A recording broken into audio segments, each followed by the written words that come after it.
大家好，係程神父。咁咧就之前咧9月嘅時候咧，大家知道我喺香港啦。咁生命恩泉咧亦都做緊步行籌款嘅。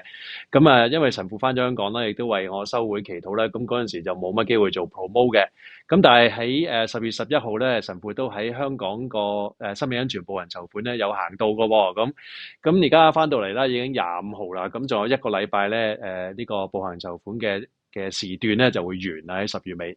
咁咧就神父翻到嚟睇到原來我嘅籌款嘅額咧都仲係喺5200啫，咁就距離10000蚊加字咧仲有個距離，咁所以喺呢度咧想做一個呼籲咧，就係仲有一個星期咧，就希望大家能夠可以支持神父啦，我已經行咗嘅步行籌款咧，可以補足咧呢個剩餘嘅呢個4800咧去達標咁樣。咁生命恩泉如果大家唔知咧，係神父喺過往20年咧都支持嘅一個福傳嘅運動啦，係一個平台啦。咁過往都做咗好多為華人方便咧推廣咧有關福傳嘅資訊啦。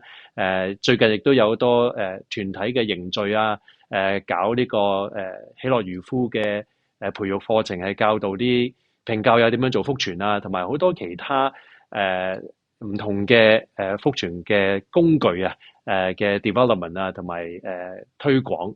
咁希望咧大家能夠即係睇到生命安全嘅工作咧，真係有推動到華人對呢個福傳意識咧，係一個好重要嘅一個嘅推廣嘅運動啦，可以支持佢哋。如果你可以能夠支持嘅，希望大家可以慷慨啦。咁咧支持嘅捐款咧，可以透過呢個視頻咧嘅下邊呢個點擊咧，可以見到出咗個 description box 咧，裏邊有呢個嘅連結嘅。